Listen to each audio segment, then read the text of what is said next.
Queridos amigos, bienvenidos a una nueva catequesis en casa. Hemos venido hablando en las últimas catequesis sobre las cualidades de la Iglesia. Y dentro de las cualidades de la Iglesia hemos dicho una palabra que es interesante profundizar en ella por unos minutos. Son los carismas.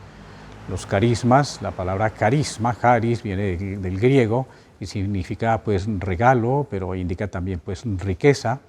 Y entonces, dentro de la vida de la Iglesia, dentro de la vida común, lo habitual de la vida de la Iglesia es que haya carismas, que una persona tenga ciertos carismas y otra persona tenga otros, o sea, como esas maneras de vivir, de asimilar la fe, de tratar a Dios, de encontrarse con Dios.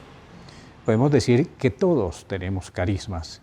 Lo que pasa es que en ciertos ambientes de la vida de la Iglesia se hace de pronto como una exaltación de ciertos carismas especiales, en donde se le pide pues, a los miembros de cierta agrupación, bueno, cada uno debe tener como unos carismas de lenguas, de sanación, de cosas extraordinarias, que eso, pues como el mismo nombre lo dice, carisma, regalo, eso solamente dependen de Dios. Nadie se puede asignar ni decidir yo tengo este carisma y este otro, sino más bien descubrir. Y sobre todo que los carismas son cosas sencillas, son cosas como, por ejemplo, un modo cordial, amable, bondadoso, la paciencia, en fin, tantas cosas bonitas que ayudan a vivir la vida de la Iglesia. Veamos lo que nos dice el Catecismo en el numeral 799. Carismas extraordinarios o sencillos y humildes. Los carismas son gracias del Espíritu Santo que tienen directa o indirectamente una utilidad eclesial, y eso es lo importante. Debemos evitar como esa idea errónea de que de pronto alguien surge, no, es que este tiene un carisma, pues no sé, de sanación, por decirlo así, y entonces se vuelve un personaje, y entonces va como tomando como tal relieve esta persona que como que el punto de interés de los que están en torno a esa persona es esa persona y no Jesucristo. Y entonces, en vez de crecer en amor a Jesucristo, en vida espiritual, en fidelidad a la Iglesia, se vuelve todo un problema de obediencia y de orden por seguir a un supuesto líder que tiene algunos carismas. No, un carisma es auténtico cuando ayuda al bien de la Iglesia. Una persona tampoco se puede creer como especialmente valiosa dentro de la Iglesia por tener cierto carisma, porque el carisma no sirve, por decirlo así claramente, para la santificación de esa persona, sino solamente en tanto que esa persona lo ponga al servicio de la Iglesia. Un carisma no es que de pronto Dios le dé un regalo especial de unas cualidades espirituales a una persona para que quede como extraordinaria esa persona y se santifique sola. Los carismas sirven para que la persona sirva a los demás, y en la medida que utilice su carisma o sus carismas para servir a los demás, crea unidad, enriquece a la Iglesia, acerca las almas a Dios y hace que la Iglesia pues viva esa experiencia de la presencia del Espíritu Santo. Los carismas se han de acoger con reconocimiento por el que los recibe y también por todos los miembros de la Iglesia. En efecto, son una maravillosa riqueza de gracia para la vitalidad apostólica y para la santidad de todo el cuerpo de Cristo. Vitalidad apostólica quiere decir, pues, esa capacidad de acercar a los que están lejanos de la fe. Pero, como lo dice aquí desde el principio, yo insisto en esto, no es que sean extraordinarios, cosas muy vistosas, muy llamativas.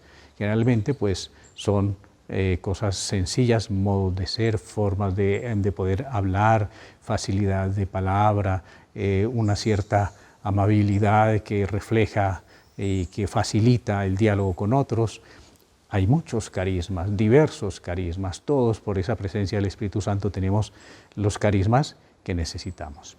Una problemática que a lo largo de la historia de la Iglesia, sobre todo pues en el siglo XX, surgió era el tema de la Iglesia carismática y la Iglesia jerárquica. O sea, que la estructura, como ya lo hemos visto, la estructura de la Iglesia que Cristo fundó y como quiere que funcione es por un orden jerárquico. Hay unos que son escogidos por el mismo Cristo para ser ordenados ministros ordenados y tener una tarea de pastoreo. Y luego está el pueblo fiel, el pueblo santo de Dios. Entonces, algunos dicen, pues aquí tenemos carismas, entonces no necesitamos jerarquía. Los que tienen carismas nos acercan más a Dios que los que tienen jerarquía, que es simplemente pues, administrar y gobernar. Y eso no puede darse, ese tipo de choques. El Señor distribuye carismas en donde quiera. Y hay personas que tienen la tarea jerárquica y además tienen carismas. Hay muchos, normalmente los que tenemos una tarea como miembros jerárquicos de la Iglesia, que no es que tengamos como unos carismas especiales, y en cambio otros laicos muy sencillos sí tienen grandes carismas, pues bendito sea Dios. El Señor es el que distribuye, pero no hay por qué crear ese choque. Dice, es la Iglesia jerárquica la que tiene la tarea de discernir los verdaderos carismas. Entonces ahí ya se entiende todo, ¿no? La Iglesia jerárquica, dentro de esa tarea de gobernar y de ordenar la Iglesia y de enseñar la recta doctrina, pues entonces es la que discierne, pues este carisma es auténtico o este no. Por lo tanto, pues todos los fieles, como digo, todos tendrán pues sus diversos carismas, y esos carismas solamente son válidos y sirven para la santificación de la persona y de la Iglesia en la medida en que se utilicen para la comunión, para el bien de los demás, y no para sobresalir como si fueran unas cualidades que le pertenecen a la persona, porque los carismas le pertenecen en primer lugar a la Iglesia, que es cuerpo místico de Cristo, animado por el Espíritu Santo. Que el Señor los bendiga y los acompañe siempre, en el nombre del Padre, y del Hijo, y del Espíritu Santo. Amén.